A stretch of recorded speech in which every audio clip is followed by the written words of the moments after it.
Hello there, it's Tom and Magnolia here, and this is Gunnerkrigg Court Chapter 61. Red's friend gets a name too, I suppose. I love this one.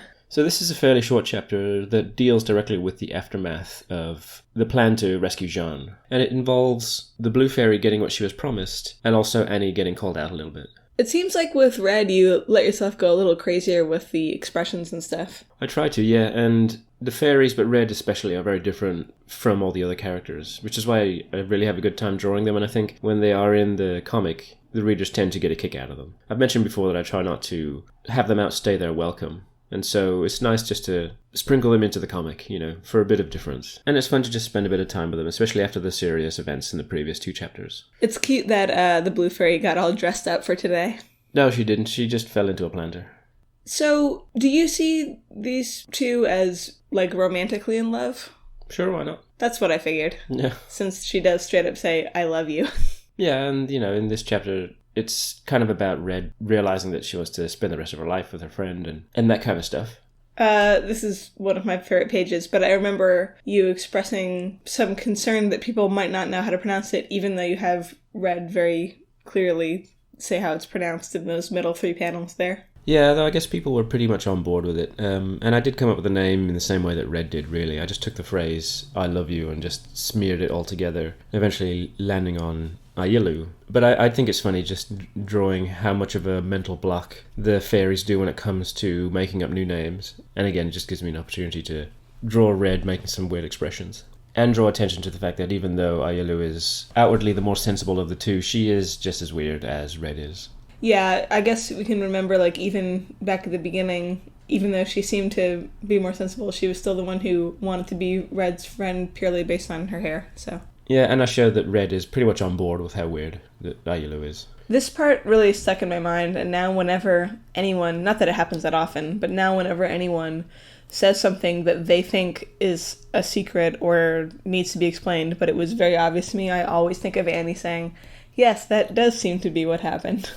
Well, this is where we get into kind of the crux of the fairy characters. On the surface level, when they're messing around, and lying to each other and insulting everybody, they seem like really odd and mischievous characters, but here we start to see, and then throughout the rest of the chapter, we kind of see that the way I've written them is almost honest to a fault, really, where it's kind of their innocence and their utter lack of self-awareness sort of dictates the way that they behave in the world and what makes them so alien, I think. So here, for example, we call back to the fact that Aielu is always pretending to commit suicide just because she wants to get Red's attention. She doesn't care how she does it, and she doesn't care how weird it is. I think this is kind of a cute dynamic. Obviously, in real life, it would be very unhealthy, but it's in this story. I think it's kind of sweet that Red did realize that once there was a real threat that she did actually care. It's just a nice moment. Yeah, I guess as a little aside, I don't mind showing what is, I guess, ostensibly a very unhealthy relationship, because the two of them really aren't even human. They have very non-human reactions to the world and non-human mannerisms, so that I guess I feel that I have a bit of space to explore that kind of relationship. Yeah, and that's what makes it fun. But unfortunately for Annie, this kind of lack of self-awareness, but then completely honest look at their own feelings, does lead to the part where Red starts to call Annie out for her behaviour over the past few chapters. And I didn't want Red's comments here to feel unreasonable. It's definitely an interpretation that Red has over Annie's behaviour, and she's not saying anything that is untrue, and I really wanted this scene to put into context the stuff that Annie and the rest of the gang had just gone through. I do remember that this conversation was sort of polarizing for readers. I remember some who were like, yeah, finally someone's telling Annie what she needs to hear, and some people felt kind of the opposite about it. Yeah, some people thought that Red was being unnecessarily cruel, but I took care to make sure that Red wasn't being malicious here. She's just not sugarcoating what she thinks about Annie's actions. And there is some stuff that Annie did that could have been handled better. And it was really only through, I guess, luck, really, that they'd got out of the plan unscathed. It was pretty harsh for Smitty, like Red mentions here. And it did seem like some of Annie's priorities were a little bit off, despite the plan eventually working out in the end.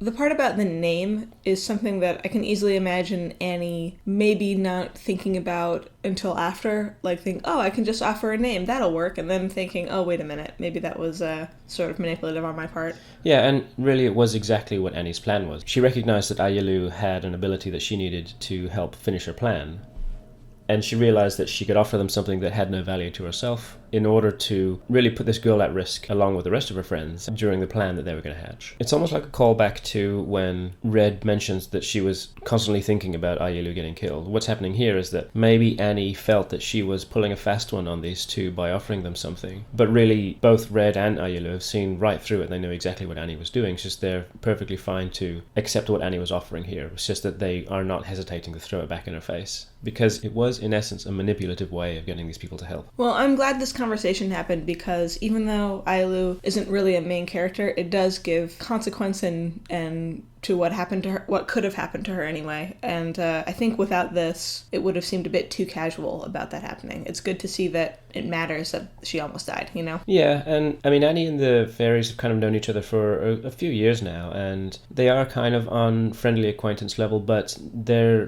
definitely not on the same level as Kat or even Parley, who have spent a long time working with Annie and devising this plan to rescue Jean. It just turned out that Ailu had this one piece of the puzzle that they needed to make their plan work, so they kind of recruited them into the whole plan. And I felt that it was significant enough to really have the two characters call it out here. And at the same time, Red mentions the fact that perhaps there are other people in Annie's friend group that kind of felt the same way. And really, Annie did sort of not pressure Kat exactly, but not really give Kat much of an option but to help out. Well, I think it's a good example of how sometimes there are things you can do without really thinking about it that only when you look back in hindsight you might have realized you could have handled things differently. And I think everybody has experienced something like that. Oh, sure. And it's just in this case, unfortunately for Annie, she has done that to somebody who thinks nothing of, I guess very rudely, throwing it back at her in a way that perhaps regular people wouldn't. They might feel resentful for having been manipulated, or they might have resisted the plan in the first place. But I wanted to show here in just very obvious terms that Annie manipulated these two people. Red and Ailu went along with the plan, but in return for that manipulation, they are now not going to be friends anymore. And